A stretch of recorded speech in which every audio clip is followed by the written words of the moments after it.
Olá, irmãos e irmãs, todos que nos assistem, sejam muito bem-vindos. A gente vai continuar hoje a nossa série de pregações e aulas no livro de Atos dos Apóstolos. Hoje nós vamos estudar os capítulos 25 e 26 do livro de Atos. O meu objetivo hoje é expor sobre o julgamento de Paulo perante o governador Festo e também do testemunho dele diante do rei Agripa. No final do capítulo 24, no versículo 26, nós vemos Paulo diante de Félix, um governador corrupto. Frequentemente ele conversava com Paulo a fim de receber dinheiro, uma propina dele, né? Então, desde aquela época já existiam políticos corruptos em busca dos seus interesses egoístas. Félix, ele favoreceu Paulo por um certo tempo. Ele até ouvia do evangelho. No vídeo anterior a gente viu que ele fica com medo ali quando Paulo fala para ele de várias coisas acerca de Jesus, e ao mesmo tempo ele esperava receber algum dinheiro de Paulo. Então, depois de algum tempo, Félix ele acaba deixando Paulo preso para poder agradar os líderes judeus, os mestres da lei, e ele prefere agradar pessoas do que agradar a Deus. Então, Félix favoreceu Paulo por algum tempo, por puro interesse. Ele sabia que Paulo havia arrecadado dinheiro ali para poder ajudar os irmãos, quando ele trouxe esmolas e ofertas para os irmãos de Jerusalém. Ele tinha ouvido isso da boca de Paulo em Atos 24, versículo 17, só que Paulo ele nunca ia se deixar corromper, né? Félix não é bem sucedido com isso e Paulo continua preso, né? Então, depois de 2 anos, Paulo ele continua ali no cárcere e Félix deixa o cargo e dá lugar a Pórcio Festo, e o capítulo 25 começa justamente com isso. Então é nesse contexto que a gente vai entrar no capítulo 25. Antes eu gostaria de convidar você para poder fazer uma oração junto comigo. Senhor Deus, amado Pai, muito obrigado, Pai, por mais um dia em que a gente pode meditar, Pai, na Tua Palavra. A minha oração, Pai, é que o Seu Espírito abra a mente e o coração dos meus irmãos, dos meus amigos, que o Senhor possa me usar aqui como um canal para poder testemunhar da Tua Palavra. Que a graça do Senhor esteja conosco nesse dia, em nome de Jesus. Amém.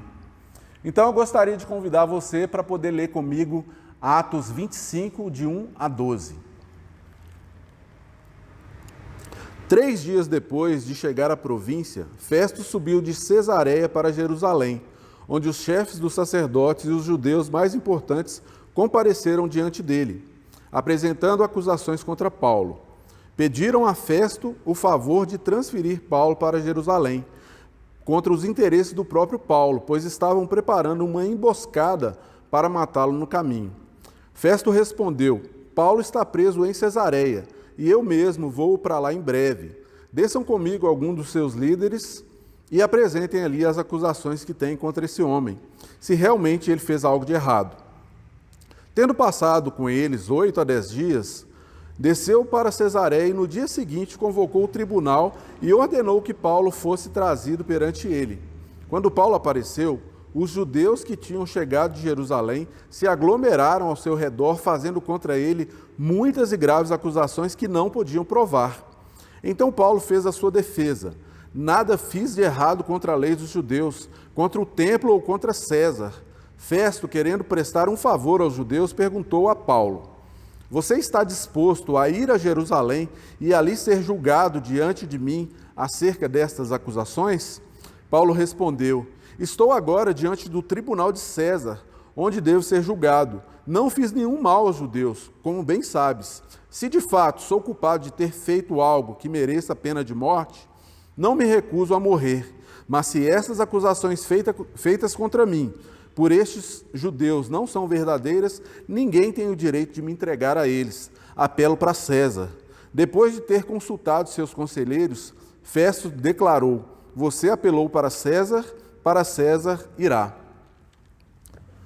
Olha que interessante, na passagem que nós acabamos de ler, 3 dias depois de sua posse como governador, Festo vai a Jerusalém para encontrar com o Sinédrio, que eram os principais líderes dos judeus. Ali que ficava o centro do culto da religião judaica, o governo todo estava ali, ficava em Jerusalém. Era importante para Festo ganhar prestígio diante do Sinédrio. Por isso é que quando ele tomou posse, ele correu para lá a fim de ganhar a confiança deles. Quando ele chega em Jerusalém, a primeira coisa que acontece é que o Sinédrio vai até ele para poder falar sobre Paulo, né? Aí eles fazem diversas acusações contra o apóstolo Paulo, acusando ele de ser um agitador, alguém que estava pervertendo ali a lei dos judeus, né? Então eles pedem a transferência de Paulo para poder ser julgado em Jerusalém. E por que eles pedem isso? A gente pode encontrar a resposta no final do versículo 3, que fala que eles estavam preparando uma emboscada para poder matar o apóstolo Paulo. Então Festo ele tem uma ideia, ele decide levá-los até Cesareia, onde Paulo estava preso, e lá eles poderiam fazer as acusações contra ele. E é isso que acontece, quando Paulo entra na sala do tribunal, eles se aglomeram diante dele e começam a fazer diversas acusações contra o apóstolo Paulo. E assim, acusações falsas, porque eles não podiam provar essas acusações, é o que a Bíblia fala. E eram 3 as acusações que tinham contra Paulo. A primeira acusação é que Paulo era contra a lei dos judeus. Mentira pura, por quê? Como que alguém pode ser contra a lei e afirmar o que o apóstolo Paulo afirma em Romanos 7, versículo 12? Acompanha comigo, por favor. De fato, a lei é santa e o mandamento é santo, justo e bom. Então era isso que Paulo acreditava, né? Que a lei de Deus é santa e o mandamento de Deus ele é justo, ele é bom. Então era pura mentira isso. A segunda acusação é que Paulo era contra o templo. Outra acusação falsa, porque Paulo ele era acusado de profanar o templo. Só que Paulo era fariseu desde sempre, né? E como bom fariseu jamais ele faria isso. Tanto que no capítulo 21, são os líderes dos judeus que incitam violência perante Paulo, né? E Paulo ele até participa de um voto, né, das cerimônias ali de purificação dos judeus, e só porque ele andava com gregos, isso não queria dizer que ele profanava o templo em Jerusalém. E a terceira acusação é que Paulo era contra César. Paulo ele até proclamava o reino de Deus, ele falava que Jesus é rei, só que ele nunca incentivou o desrespeito às autoridades governamentais e nem nunca desrespeitou as autoridades governamentais também. Pelo contrário, Paulo ele reconhecia que todos os governantes foram postos em seus cargos pelo próprio Deus. Se você ler Romanos 13, do 1 ao 7, facilmente você vai perceber o que Paulo aconselha sobre isso. Você pode ler na sua casa, mas aqui eu vou ler só o versículo 1 para você ter uma ideia. Romanos 13, versículo 1. Todos devem sujeitar-se às autoridades governamentais, pois não há autoridade que não venha de Deus. As autoridades que existem foram por ele estabelecidas. Então era isso que Paulo acreditava. Por isso que no versículo 8, Paulo ele é incisivo ao apresentar sua defesa. Nada fiz contra a lei, nada fiz contra o templo, nada fiz contra César. E a partir do versículo 9, a politicagem entra em cena novamente. O ex-governador Félix, ele já tinha quisto, né, agradar os judeus, buscando prestígio político, né, deixando Paulo na prisão. Agora Festo faz a mesma coisa. Tanto que no versículo 9, você pode acompanhar comigo, Paulo ele faz uma pergunta para o apóstolo Paulo. Acompanha comigo. Festo, querendo prestar um favor aos judeus, perguntou a Paulo: você está disposto a ir a Jerusalém e ali ser julgado diante de mim acerca dessas acusações? Novamente, um governador querendo agradar os líderes religiosos. Mas Paulo ele era muito sábio, ele percebe isso e ele faz uma apelação para César. Paulo, ele queria um julgamento justo. Ele sabia que ele era inocente, sabia que o governador queria ganhar politicamente em cima do caso dele, sabia que se ele fosse para Jerusalém, os judeus poderiam matá-lo, então ele toma essa decisão: eu apelo para César. E por que Paulo apela para César? Todo cidadão romano, ele tinha o direito de ter uma audiência com o próprio César, com o imperador, um representante legal dele. E esse era o Supremo Tribunal de Apelação, o STF da época. Paulo quis ser julgado lá. O que aconteceria se Paulo ganhasse essa causa? Olha que interessante. O reconhecimento oficial do cristianismo como religião distinta da religião judaica. Então, Paulo queria isso. Ele estava enganjado no propósito de Deus. O propósito de Deus, irmãos, sempre foi levar o evangelho até os confins da terra. Era isso que Jesus tinha falado com os discípulos, era isso que Jesus tinha falado com Paulo. Jesus tinha dito isso para Paulo, que ele chegaria em segurança lá em Roma, para poder testemunhar do evangelho de Jesus. Então, isso lhe foi revelado, a gente viu até no vídeo anterior. Eu gostaria que você acompanhasse comigo o Atos 23, no versículo 11. Olha o que Jesus tinha dito para Paulo. Na noite seguinte, o Senhor, pondo-se ao lado dele, disse: coragem, assim como você testemunhou a meu respeito em Jerusalém, deverá testemunhar também em Roma. Olha que interessante. Paulo sabia que chegaria em segurança em Roma, por isso ele apela para César. Então Festo, ao declarar que Paulo iria para Roma, ele estava, sem saber, contribuindo com o plano de Deus para que o evangelho fosse avançado até os confins da terra. Isso é incrível, irmãos. Então, aqui eu queria parar e te chamar a sua atenção. É importante um cristão conhecer do evangelho, isso é o principal. Mas é importante também conhecer sobre diversos assuntos, conhecer sobre os seus direitos, os seus deveres perante a sociedade civil. Na vida de Paulo sempre foi assim. Não é bom para ninguém ser alienado e acreditar em tudo que é posto em redes sociais a respeito de política, economia, saúde, cultura, religião. Paulo, ele tinha um conhecimento a mais. Ele conhecia o evangelho, mas conhecia as leis da época. Ele sabia como funcionava a cultura do povo, dos estrangeiros ali em volta dele. Foi por saber quais eram seus deveres e seus direitos que Paulo se viu livre diversas vezes de açoites desnecessários. Ele foi liberto de prisões, quando ele fala, que tinha cidadania romana. Ele foi livre de assassinato em diversos momentos da sua vida cristã. Então, ao estudar esses capítulos, eu pude perceber o quanto que é importante para nós conhecer um pouco de tudo, Eu quero conhecer do evangelho, mas também quero aprender mais sobre política, sobre economia, sobre diversos assuntos. E eu quero te encorajar a meditar nessas coisas, Por seu vasto conhecimento, Paulo pôde se defender das diversas acusações que ele sofreu. Todos nós, irmãos, nós podemos aproveitar esse tempo de quarentena para poder estudar mais a Bíblia, estudar mais as coisas que a gente vê. A gente não pode ficar se alimentando de tudo que as pessoas mandam para a gente, Então eu queria te encorajar a meditar nessas coisas. Você, solteiro, para que você tenha bons argumentos, no seu ambiente de trabalho, na sua vida, com seus familiares, você precisa estar antenado às diversas coisas que acontecem no nosso país e no mundo em geral. Você jovem que talvez não entenda nada de política, você pode estudar sobre essas coisas.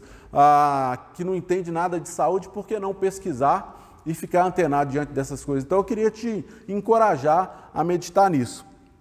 Então, continuando, dos versículos 13 ao 22, nós vemos o rei Agripa com a sua companheira Berenice. Eles fazem uma visita de cortesia, porque Festo tinha acabado de tomar posse, e era costume da época, os reis, a gente vê isso até hoje, saudarem aquele que tinha acabado de tomar posse.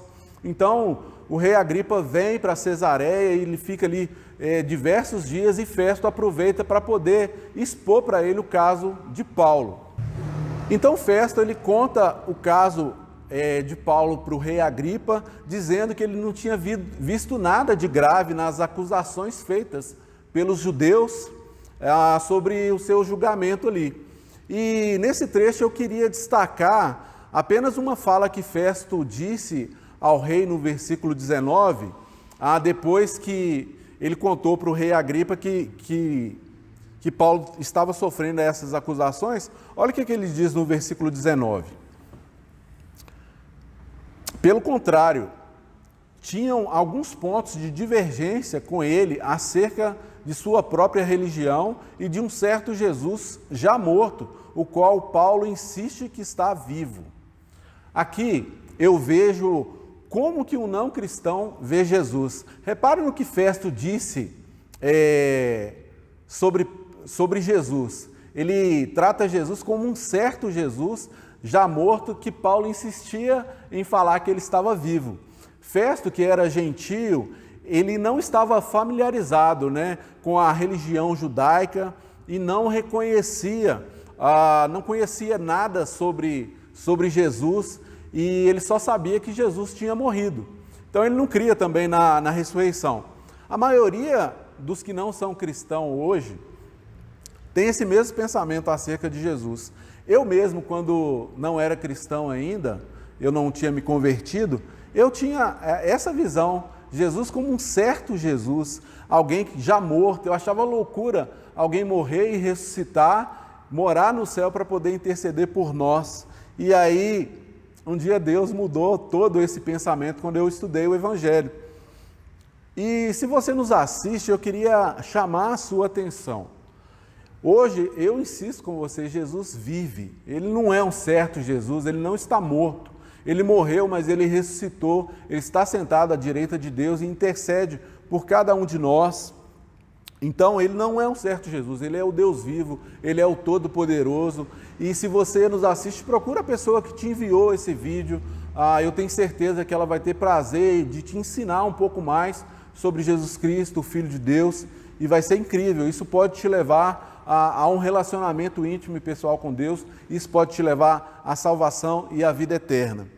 Então, continuando, Festo ele termina de explicar o caso para o rei, e no final o rei Agripa decide ouvir também o apóstolo Paulo. E nos versículos 23 ao 27, Paulo ele é levado ao rei que queria ouvi-lo, e lá estão o governador, os altos oficiais da cidade, todas as pessoas mais importantes da cidade, e o rei Agripa assenta-se ali na sala de tribunal para poder ouvir a defesa do apóstolo Paulo. E aí o capítulo termina. Entramos no capítulo 26. O capítulo 26, ele começa na sala de audiências. Ali Paulo ele faria a sua defesa, ele fez a sua defesa diante do rei Agripa. Antes da gente ler Atos 26, é interessante a gente lembrar que é neste capítulo que se cumpre algo que Jesus tinha dito para Ananias antes de Paulo ser batizado. Eu gostaria de te convidar a ler Atos 9, versículo 15. Diz assim: Mas o Senhor disse a Ananias: Vá, este homem é meu instrumento escolhido para levar o meu nome perante os gentios e seus reis e perante o povo de Israel. Só até aqui. Isso aqui é uma visão que Ananias teve e Jesus falou com ele quem seria Paulo. E para quem Jesus disse que Paulo pregaria o evangelho em Atos 9,15? Quem está na sala de audiências? O rei Agripa, os governantes, as pessoas mais importantes da cidade. Paulo ele pregou o evangelho para os gentios em suas viagens missionárias, ele pregou o evangelho para os judeus, conforme a gente já viu nos capítulos anteriores. Faltava pregar para os reis dos gentios, e é isso que a gente vê acontecer. Isso é incrível, irmãos. Mais uma vez eu digo, Jesus quem controla a história. Foi assim com Paulo, foi assim comigo, vai ser assim com a vida de cada um de nós. Eu não sei o que se passa na sua vida hoje, se a sua vida está boa ou se está ruim ou mais ou menos, mas uma coisa eu sei, Jesus controla a minha e a sua vida. E é interessante a gente pensar que esta é a quarta defesa que Paulo faz sobre sua fé em Cristo Jesus. A primeira, ele está ali diante do Sinédrio, em Atos capítulo 23, a segunda, perante Félix, em Atos capítulo 24, a terceira, ele está perante Festo, em Atos capítulo 25, e aqui ele está perante o rei Agripa, defendendo o Evangelho. Ler Paulo testemunhar mais uma vez como foi a sua conversão, nos mostra o quanto é importante a gente dar testemunho da nossa conversão. Em Atos 9, Lucas narra como que foi o encontro de Paulo com Jesus na estrada de Damasco. No capítulo 22, o próprio apóstolo Paulo, ele conta como que foi a sua conversão para os líderes judeus e os mestres da lei. E agora aqui no capítulo 26, Paulo, ele testemunha da sua conversão diante do rei Agripa. E eu gostaria que você lesse então comigo qual que era o sentimento de Paulo diante do rei Agripa. Vamos ler Atos 26, dos versículos 1 ao 3. Então Agripa disse a Paulo: você tem permissão para falar em sua defesa. A seguir, Paulo fez um sinal com a mão e começou a sua defesa. Rei Agripa, considero-me feliz por poder estar em tua presença, para fazer a minha defesa contra todas as acusações dos judeus, e especialmente porque estás bem familiarizado com todos os costumes e controvérsias deles. Portanto, peço que me ouças pacientemente. Então, irmãos, Paulo estava feliz por testemunhar ao rei Agripa, estava alegre ali em poder compartilhar. E a pergunta é com alegria que você tem testemunhado da sua conversão? Outro dia, eu estava num almoço de família com meus pais e foi incrível. A gente estava ali na casa dos meus pais e eu estava falando com meu pai sobre as pregações que eu tenho feito e ele ali elogiando e dando algumas sugestões. E foi legal que eu pude contar tudo que Jesus tinha feito na minha vida antes e tudo que ele estava fazendo na minha vida agora. E como estava ali eu, a minha esposa, minha mãe, que é cristã, minha irmã, o meu cunhado, foi a oportunidade, né? Eu dei testemunho da minha vida e pedi para que cada um contasse sobre a sua conversão. E eu não me lembro de ter tido um tempo tão incrível nos últimos tempos. Foi ótimo eu compartilhar ali com alegria, a Cris, minha mãe, e isso encorajou, né? Meu pai, ele ficou animado em ouvir aquelas coisas da gente, né? Então, foram 5 testemunhos num almoço de família.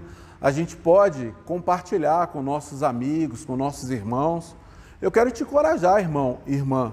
Fale para os outros com alegria do que Deus tem feito, do que Jesus tem feito na sua vida, de como que foi o impacto que Jesus tem causado na sua vida. Isso vai ajudar as pessoas à sua volta a enxergarem que é possível ter um relacionamento íntimo com Deus, que é possível entender as Escrituras Sagradas, que é possível dar testemunho. O testemunho da nossa conversão é uma das melhores ferramentas que a gente tem para poder levar as pessoas para mais perto de Deus. Eu queria te encorajar, usa isso para a sua vida. O seu testemunho ninguém pode tirar de você. Se você tem uma história com Deus, ninguém pode tirar isso com você, assim como ninguém podia tirar isso de Paulo. Então, dos versículos 4 ao 19, Paulo conta como que era a sua vida antes.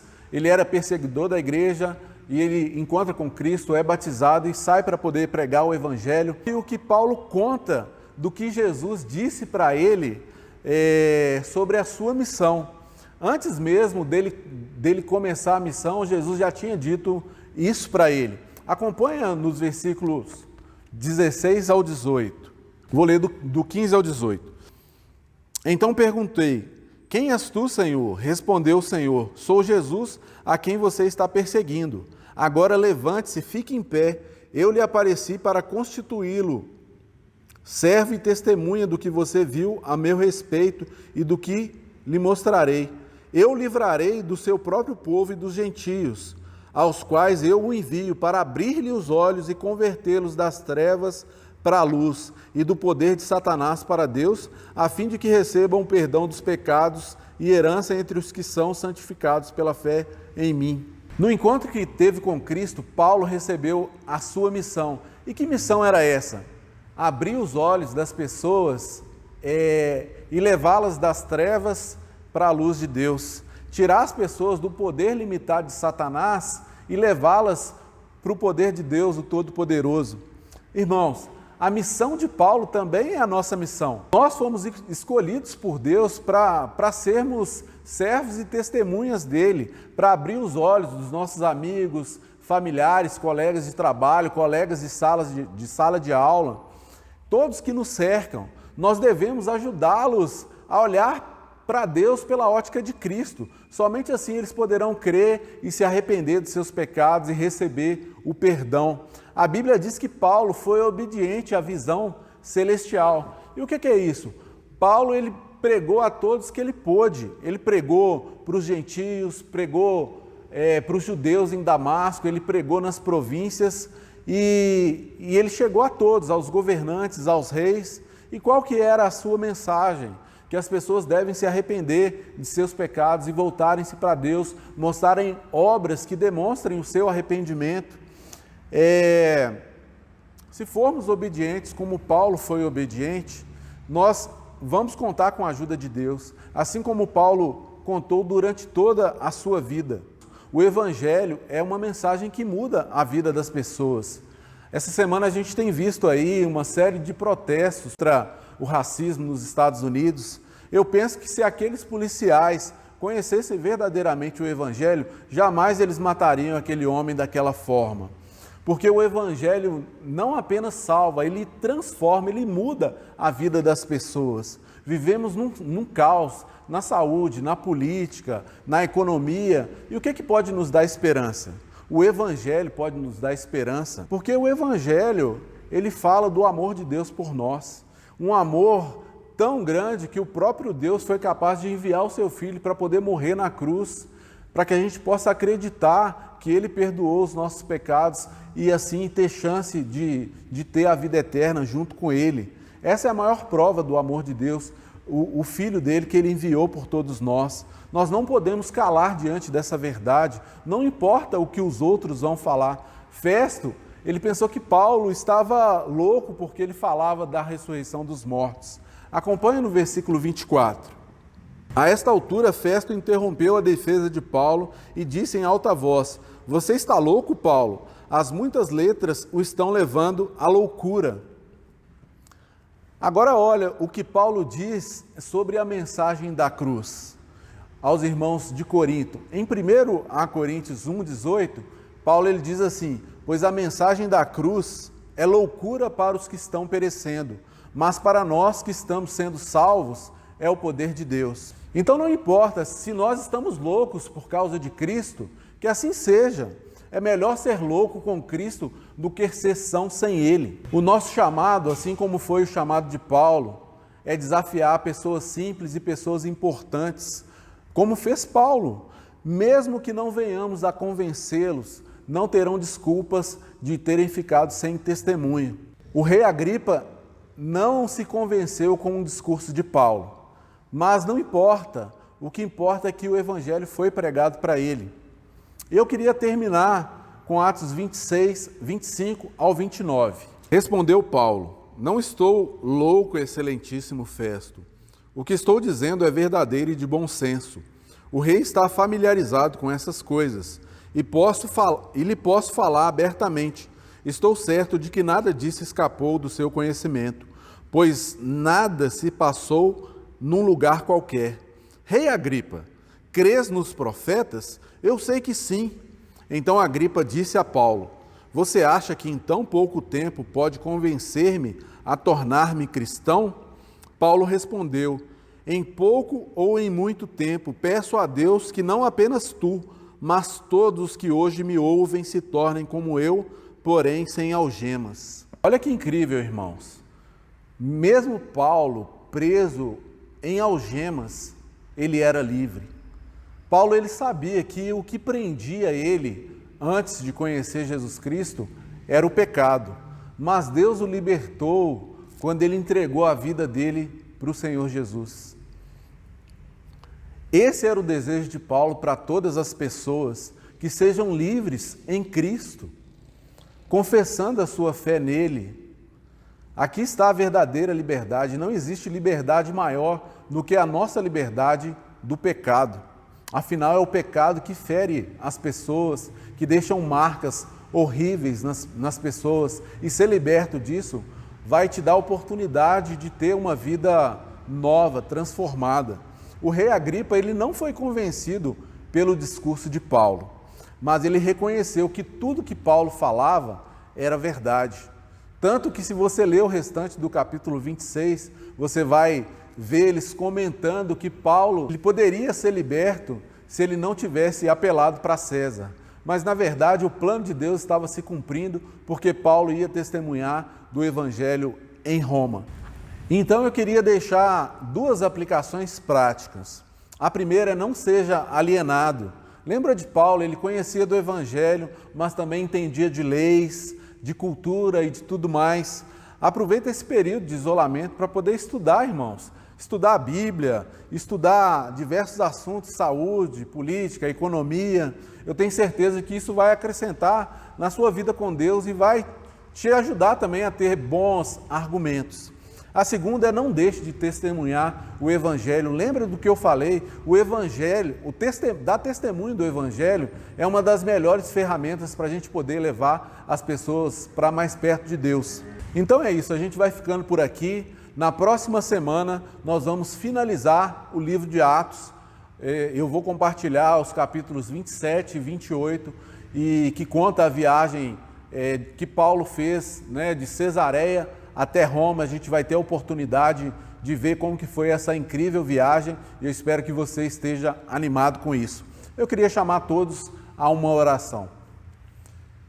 Pai, muito obrigado, Deus, pelo amor imenso que o Senhor tem por nós. Obrigado, Pai, pelos capítulos 25 e 26 de Atos dos Apóstolos, por a gente poder aprender, Pai, que a gente pode entender do Evangelho, aprender do Evangelho e aprender também diversas outras coisas, Pai, para poder acrescentar a nossa vida pessoal e cristã.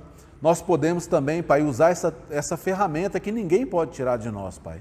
Que eu e os meus irmãos, meus amigos possam entender, Pai, o que é dar um testemunho acerca das coisas que Jesus tem feito nas nossas vidas, que o Senhor possa ajudar cada um de nós a crescer na graça e no conhecimento do Evangelho, e que o nome de Jesus esteja sempre no meio de nós. Obrigado por tudo, é em nome de Cristo que nós te louvamos e te adoramos. Amém. É isso, meus irmãos, um grande abraço a todos e um ótimo domingo.